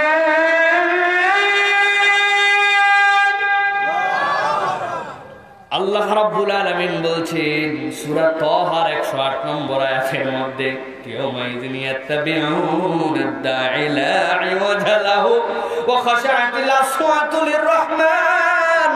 ওই দিন রবের জন্য এই মানুষগুলার ভয়ে ভয়ে তাদের কণ্ঠগুলা রুদ্ধ হয়ে যাবে, ফালা তাসমাউ ইল্লা হামসা। ওই দিন আর ফকর দালালি, বড় বড় লেকচার, পণ্ডিতি মার্কা কথা, মাইক পাইলেই ইসলাম বিদ্বেষ, এইগুলা আর চলবে না। তখন গুনগুন গুনগুন গুনগুন করে কথা বলার সাহস পাবে না। আর ইমানদাররা ওই সময় যেইগুলা দুনিয়ায় লড়ভরা মার্কা ছিল, ওই সময় উচ্চ কণ্ঠে কণ্ঠে আল্লাহর প্রশংসা করবে। ভয় পাইয়েন না, এই দিনই দিন নয়, আরো দিন আছে। এই দিন আরো দিন আছে। ওরা আবার একটা বড় লেকচার দেয়, ওরা কয় আল্লাহ যদি আমাদের প্রতি অসন্তুষ্টই হতো, আমরা যদি ইসলামের বিরোধিতাই করতাম, তাহলে আল্লাহ দুনিয়াতে আমাদের দেখাই দিত। কই, ওদের থেকে তো আমাদের বাড়ি ভালো, গাড়ি ভালো, চলা ভালো, অবস্থান ভালো, চেহারা ভালো, টাক ভালো, তাই না? সবই দেখি ভালো। ব্যাপার কি প্রিয় ভাইয়েরা? এটা একটা গল্প বললে বুঝতে পারবেন, এইটা ওদের পারফরমেন্সের কারণে এই ভালো না, এই ভালো ভিন্ন কারণে ভালো।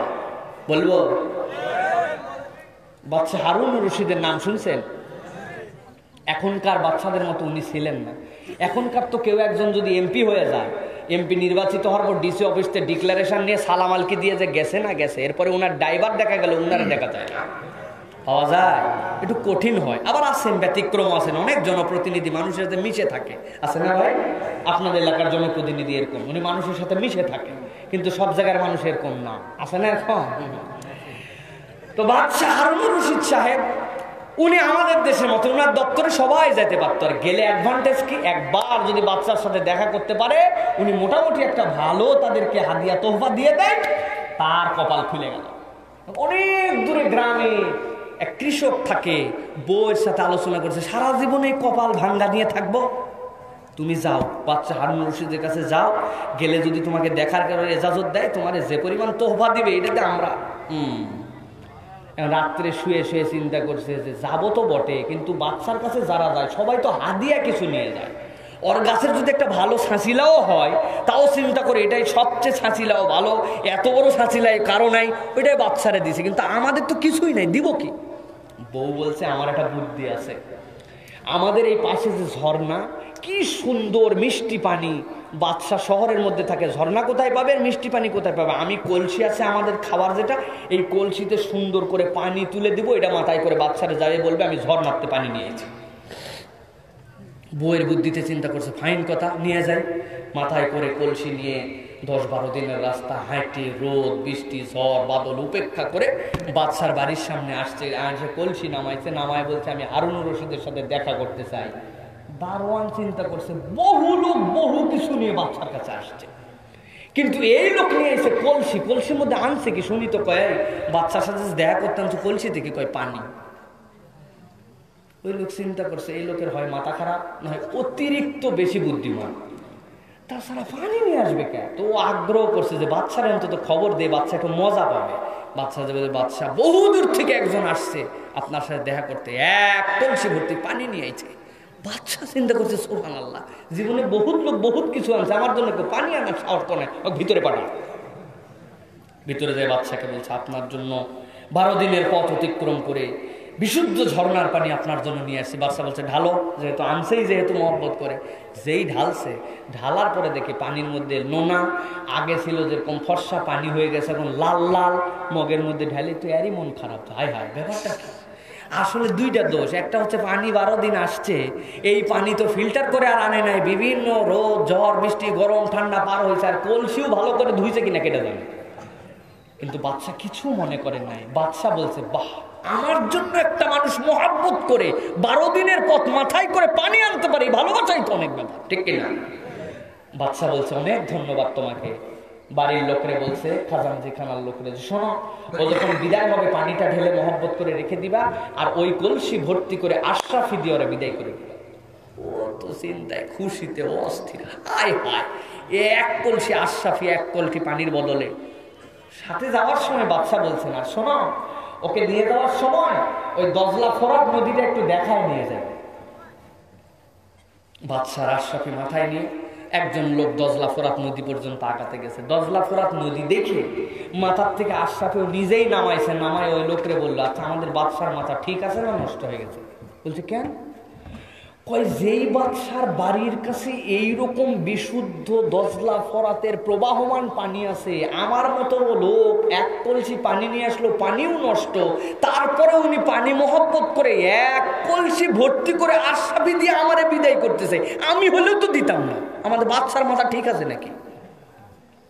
ওই লোক বলছে চমৎকার পয়েন্ট ধরছো, ভালো করে মনে রাখো, বাদশা এমনি এমনি তোমাকে দজলা ফোরাত দেখতে পাঠায় না, বাদশা পাঠাইছে এই জন্য যে এটা যেন তুমি বুঝো, বাদশা তুমি যে পানি নিয়ে আসছো ওর থেকে ভালো পানি তার কাছে আছে, কিন্তু তুমি যে বাদশার জন্য ভালোবাসা মহব্বত দেখায় আনছো, এই মহব্বতের দামে পানির দামে নয়, মহব্বতের কারণে আশরাফি দিছে। আপনি আমি আল্লাহর দ্রোহিতা করি, আল্লাহর বিরোধিতা করি, আল্লাহর জন্য ইবাদত করি, আর ভাবি যে আমি ভালো না কাজ করলে আমি নামাজ পড়ি বলে, আমি নামাজ পড়ি কি না পড়ি কিন্তু আমাকে আল্লাহ ভালোবাসে বলে আমাকে এরকম করে ভালো রাখছে। জি না, আল্লাহ রাব্বুল আলামিনের জন্য পুরা পৃথিবীর মানুষ যদি নামাজ রোজা বন্দেগী করে আল্লাহর একটুকু উপকার হয় না। সব মানুষ যদি সব ছেড়ে দেয় তাও আল্লাহর ক্ষতি হয় না। আল্লাহ যা দয়া করে আপনার আমার গুণে নয়, আল্লাহর দয়ায়, ঠিক কিনা? কিন্তু এক শ্রেণী পাগল ছাগল এটারে ভুল বুঝে আরো বেশি গোমরা হয়ে যায়। এই জন্য আমরা প্রিয় ভাইরা বলবো, খবরদার, আল্লাহ রাব্বুল আলামিনের ওয়াস্তে একটা নিবেদন, আল্লাহ রাব্বুল আলামিনের কাছে ওই দিন যে যেন আমাদেরকে আল্লাহর কাছে বলতে না হয় দুনিয়ায় ফেরত যাবো, আল্লাহ আরেকবার পাঠাও, এইটা নয়, বরং দুনিয়ার থেকে এমন কাজ করে যেতে হবে যাতে করে আল্লাহর কাছে ওই দিন বলতে পারি, আল্লাহ বাকি ভুল ভ্রান্তি মাফ করে আমাদেরকে জান্নাতে ঢুকায় দাও, ঠিক কি না?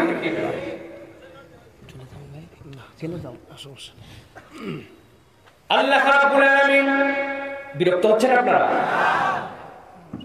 এরপরে আল্লাহ রাব্বুল আলামিন তাবৎ পৃথিবীর মানুষের জন্য বলছে তৃতীয় একটা অবস্থা হবে, সংক্ষেপে বলছি, ভালো করে গভীর মনোযোগে খেয়াল করেন। আল্লাহ বলছেন ওয়াতারাহুম ইউরাদুনা আলাইহা খাশিঈনা মিনাল যুল্লি ইয়ানজুরুনা মিন তারফিন খাফি। আল্লাহ বলছেন তৃতীয় এক শ্রেণীর পরিণতি হবে কি, এমন পরিণতি তাদের হবে, তাদেরকে রব্বুল আমিন মাথাগুলাকে ভয়ে বিহ্বল করে নিচুর দিকে করবেন। আর আল্লাহ বলছেন তাদের লজ্জা এবং ভয় এমন হবে তারা নিজেরা নিজেদের পার্শ্ব দেশেও তাকাতে পারবে না, এমন লজ্জা, এমন ভয়, এমন তাদের অবস্থা হবে, ডানে বামে ভিড়ে তাকানোর মতো তাদের হাইসিয়ত থাকবে না। মুফাসসিরিনে কেরাম ব্যাখ্যা করছেন বড় ভয়ঙ্কর আয়াত এইটা।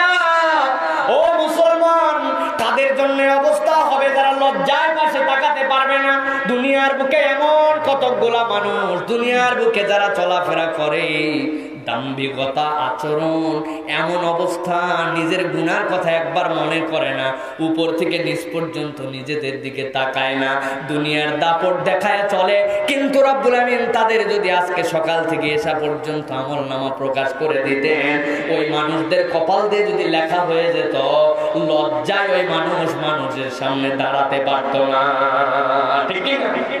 একটু বিশ্লেষণ করেন। মানুষ বলে মুরব্বী মানুষ, আহারে 50 বছর প্লাস বয়স হয়ে গেছে, 60 বছর, উনি আর কি করবে? কিন্তু উনি জানে কোনো একটা মহিলা হেঁটে গেছে, তার দিকে তাকাইছে, তার মুখে তাকাইছে, বুকে তাকাইছে, পিছনে তাকাইছে, অন্তরের মধ্যে কি কল্পনা হয়েছে? মানুষ তো মনে করছিল ও তো দাড়িওয়ালা হয়ে গেছে, মুরব্বী হয়ে গেছে, উনার অন্তরে বোধহয় খারাপ চিন্তা নাই। কিন্তু শয়তানের প্ররোচনায় ওই মানুষ এমন চিন্তা করছে, ওইটা যদি কপালে লেখা হইতো, ওই মানুষের লজ্জার শেষ থাকতো না।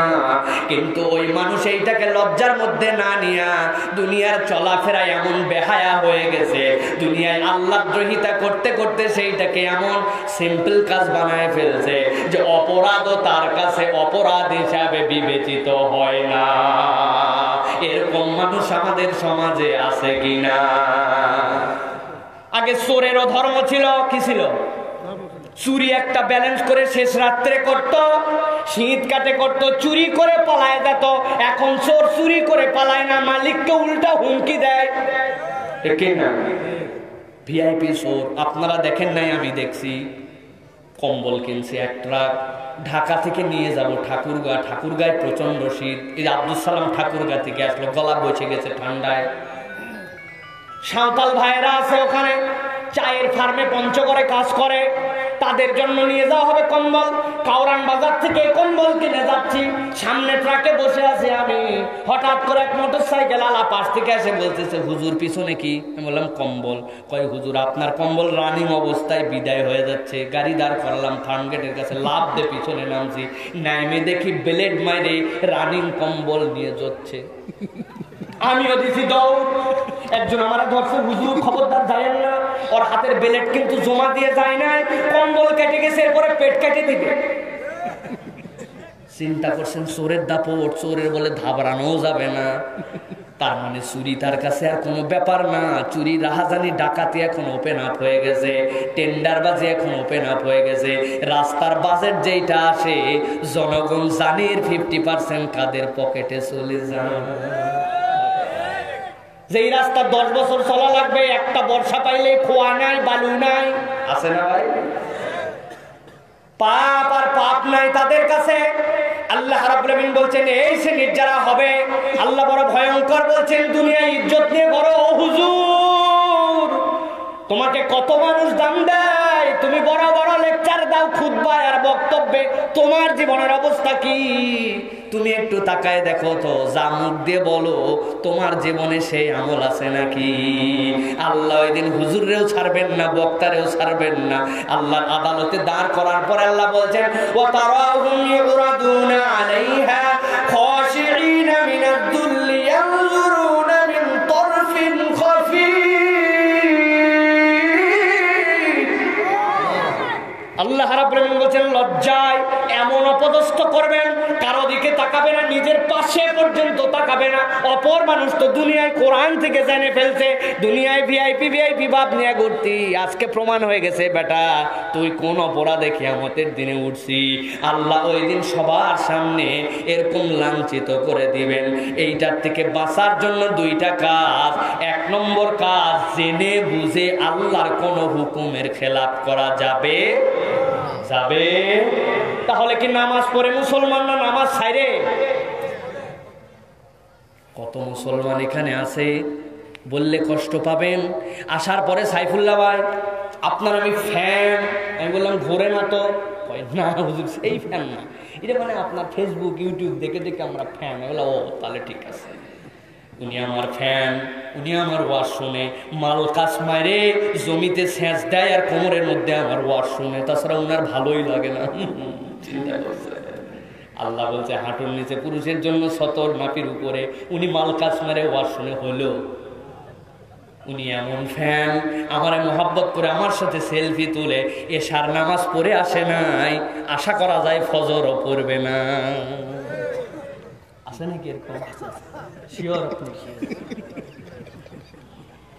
প্রিয় মুসলমান, 1 নম্বর তাহলে জেনে বুঝে আল্লাহর হুকুম পর খেলাপ করা যাবে না, মনে থাকবে, পারবেন ইনশাআল্লাহ।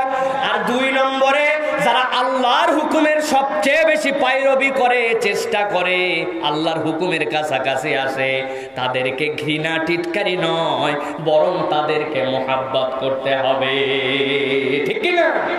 মাদ্রাসার এতিমখানায় পড়ে বাচ্চাগুলোরে দেখলে আপনার কেমন কেমন লাগে? কোন ঘরের বাচ্চা না কোন ঘরের, কিন্তু আপনি খেয়াল করে দেখেন আপনার জীবন আর ওর জীবনের পার্থক্য। ও গরিবের বাচ্চা হতে পারে, বাপমাটা দুনিয়ার থেকে চলে গেছে, কিন্তু ও তো আল্লাহর কালাম সব সময় পড়ে। আপনাকে মনে রাখতে হবে, আমি পুরা জিন্দেগিতে যা আল্লাহর কালাম পড়ি না, আমার ওই ছোট্ট সোনামণিটা 7 দিনে ওই পরিমাণ পড়ে, তার বাকি ভুলগুলো আপনার চোখে বড় হবে না। আল্লাহর কালাম পড়ার মহাব্বতের কারণে ওই মানুষটাকে আপনার ভালোবাসতে হবে, ঠিক না? কিন্তু আমাদের হয়ে গেছে উল্টা এখন, প্রিয় ভাইয়েরা। অতএব 3 নম্বর হালতটা মনে রাখবেন। 3 নম্বর হালত লজ্জায় এমন হবে, দুনিয়ায় ভাব নিয়ে চলছিল, কিন্তু আমল গোপনে এমন গুনাহ ছিল যেইটার কারণে বিপজ্জনক তার চাল চলন। কিয়ামতের দিনে পাশেও তাকাতে পারবে না। বাঁচার জন্য এই 2টা প্র্যাকটিস আমাদের জীবনে লাগবে।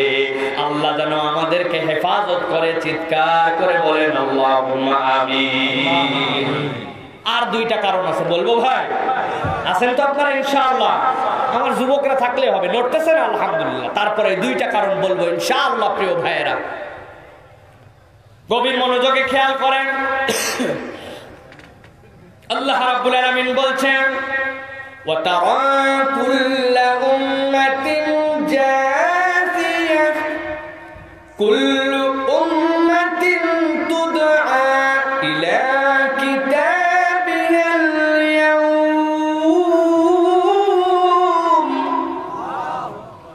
تجزون ما كنتم تعملون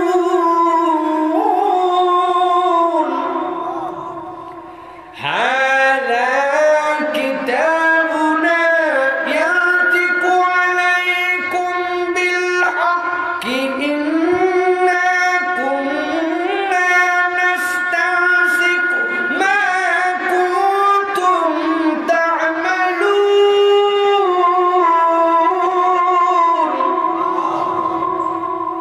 আমার আল্লাহ রাব্বুল আলামিন বলছেন, গভীর মনোযোগে বোঝো, কিয়ামতের দিনে একটা দল, ওয়া তারা কুল্লু উম্মাতিন জাসিয়া, প্রত্যেকটা উম্মত, প্রত্যেকটা জাতি সেই দিন নতজানু হয়ে বসে পড়বে। সব মানুষগুলো এই দিন হাঁটু গেড়ে বসে পড়বে। আল্লাহ রাব্বুল আলামিন বলছেন, কারণ কি হবে? কুল্লু উম্মাতিন তুদআ ইলা কিতাবিহাল ইয়াউম। আল্লাহ রাব্বুল আমিন প্রত্যেকটা মানুষকে তার কিতাব সহ সেই দিন ডাক দিবেন। Lakh lakh million million trillion trillion মানুষ, কেমনে কিতাব তার হাতে আসবে?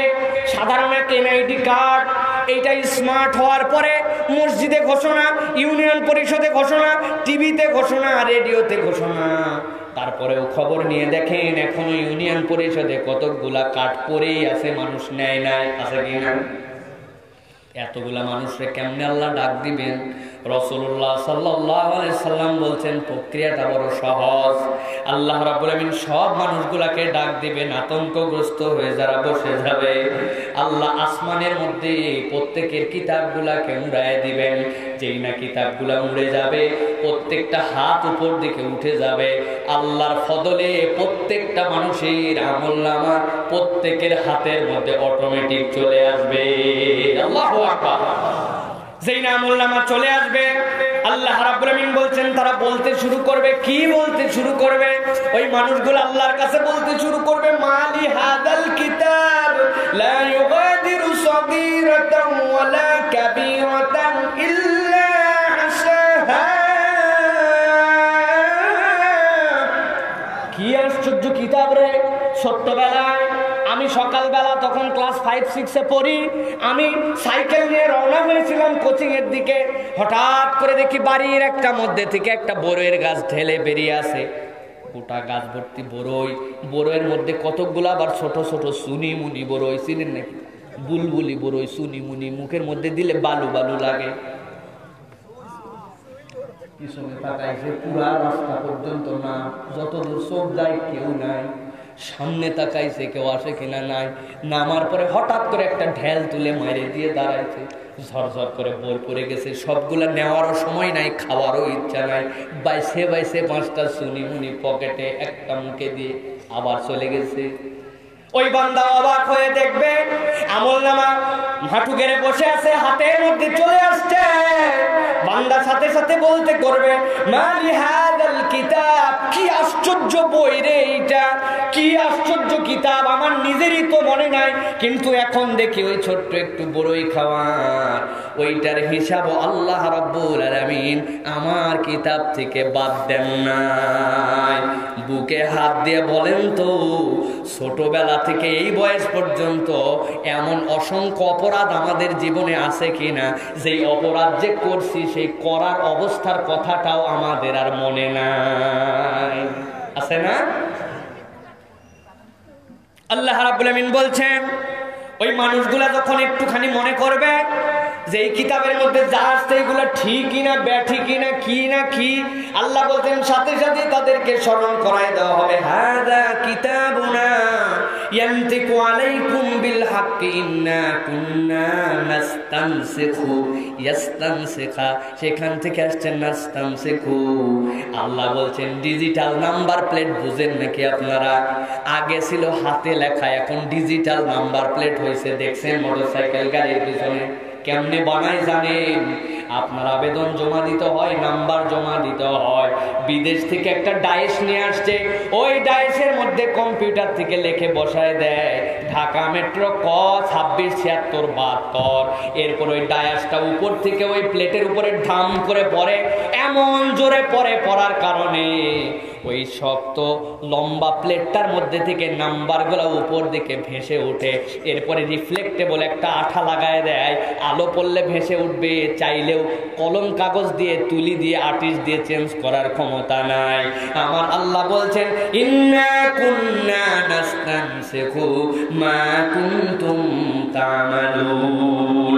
আমি আল্লাহ তোমার আমলনামা চাইলেই পরিবর্তন 2 নম্বর করার সুযোগ নাই, ডায়েসের মতো ছাপ দিয়ে দিয়ে তোমার হাতে দিব। বান্দা ওই দিন কিন্তু বেকায়দায় পড়ে যাবে। তবে আসার কথা আছে, সবাই বেকায়দায় পড়বে না।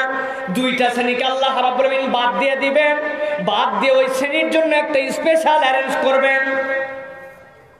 ওই তালিকার মধ্যে 2 শ্রেণী বাদ, যারা হাঁটু গেড়ে বসছে, হাত তুলে তুলে হতাশা হয়ে, মাথাগুলো এদিক ওদিক তাকায় না, চোখগুলা বিস্ফোরিত, মুখ দিয়ে কথা নাই, ওই রকম মানুষের মধ্যে থেকে আল্লাহ বলছেন 2 শ্রেণীকে আমি ওই দিন আলাদা করে ফেলবো। কারা তারা হবে?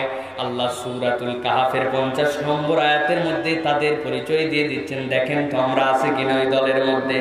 আল্লাহ বলছেন, ফাআম্মাল্লাযীনা আমানু ওয়া আমিলুস সালিহাতি ফায়ুদখিলুহুম রাব্বুহুম ফি রাহমাতিহি, আল্লাহ রাহমাতিহি। আল্লাহ রাব্বুল আমিন বলছেন, ও আমার আদরের বান্দা রে, তবে তুই ভয় পাস না, আশাহত হোস না। ইন্নাল্লাযীনা আমানু ওয়া আমিলুস সালিহাত, যারা দুনিয়ার বুকে ঈমান মজবুত করবে, ঈমানের মধ্যে কোনো গাফলতি রাখবে না, আল্লাহর প্রতি তারা ঘনিষ্ঠতা থাকবে। বিপদে পড়লে মহস্থানের দিকে দৌড় লাগায় না, বিপদে পড়লে খাজা বাবা, দাদা বাবা, তালা বাবার কাছে দৌড়ায় না, এরকম ভণ্ডামির ঈমান তার নয়। বাঁচা মারা সব জায়গায় আল্লাহ। আকীদা যদি বিশুদ্ধ করে আর আমলে সলে যদি করে, এই আমলে সলে কি? আপনার নেক কাজ, আপনার ভালো কাজ, আল্লাহ যা করতে বলেছেন সেইগুলা যদি করে, আমার আল্লাহ বলছেন ওই মানুষগুলাকে কিয়ামতের ওই ভয়াবহ ময়দানে আমি আমার রহমতের চাদরের মধ্যে ঢুকায়া নিব। সুবহানাল্লাহ। অল্প একটু ব্যাখ্যা করে ভালো করে বোঝেন। আল্লাহ এই জায়গায় কেন বললেন না ফায়ুদখিলুহুম রাব্বুহুম ফি জান্নাত? আল্লাহ এটা বলেন নাই। আল্লাহ রাব্বুল আলামিন বলছেন ফায়ুদখিলুহুম রাব্বুহুম ফি রাহমাতিহি। আল্লাহ রাব্বুল আলামিন রহমতের মধ্যে তাদেরকে ঢুকাবেন। কারণ কি? প্রিয় মুসলমান, এখনো তো কিয়ামতের ময়দানে আছি, পুনরুত্থান দিবসে সবাইকে উঠানো হচ্ছে, এখনো বিচার হয় নাই। জান্নাত জাহান্নাম বড় দূর। আপনি রওনা হয়ে গেছেন ঈশ্বরদী থেকে ঢাকা যাবেন চিত্রা ট্রেনের মধ্যে, ফার্স্ট ক্লাসের প্যাসেঞ্জার, এসি বার্থ আপনার। এখন আপনি ঈশ্বরদী স্টেশনে খুবই গরম, এসিতে যখন উঠবেন তখন তো ঠান্ডা আরাম পাবেন, কিন্তু এখন প্ল্যাটফর্মের মধ্যে আছেন, আপনার কষ্ট। আপনার যেই না টিকিট দেখছে একজন, দেখে বলছে আপনি মেহেরবানি করে কষ্ট করবেন না, বাংলাদেশ রেলওয়ে আপনার জন্য ফার্স্ট ক্লাস বিশ্রামাগার বানায় রাখছে, যতক্ষণ ট্রেন আসবে না আপনি এই এসির মধ্যে, সোফার মধ্যে, রুমের মধ্যে যে বসেন, চা পানির ব্যবস্থাও আপনার টিকিটের নিয়মতান্ত্রিকতায় সেখানে পেয়ে যাবেন, ভিতরে যান। ওই লোক এইখানে যাওয়ার পরে প্ল্যাটফর্মের সাময়িক কষ্ট তার নাই, যাবে ঢাকায় এসি বাড়তে, কিন্তু প্ল্যাটফর্মেও তার জন্য শান্তির ব্যবস্থা। আমার আল্লাহ বলছেন ওই কিয়ামতের বিভীষিকাময় ময়দানে যখন মানুষের চোখ বিস্ফোরিত, পার্শ্ব দেশে তাকানোর মতো সুযোগ পাবে না, অন্তরগুলা যখন হতাশায় নিমজ্জিত, ওই মানুষগুলা লজ্জায় যখন ডান বামে ফিরবে না, যখন হাঁটু গেড়ে বসে যাবে, তখন আমার ইমানদার আর আমলে সলে করনেওয়ালা বান্দাকে আমি রব্বুল আলামিন আমার রহমতের কোলের মধ্যে তুলে নেব। আল্লাহ রাব্বুল আলামিন বলছেন যালিকা ওয়াল ফাউজুল মুবিন। আর জেনে রাখো, আমি আল্লাহ জানায় রাখলাম, এটাই হচ্ছে চূড়ান্ত সফলতা।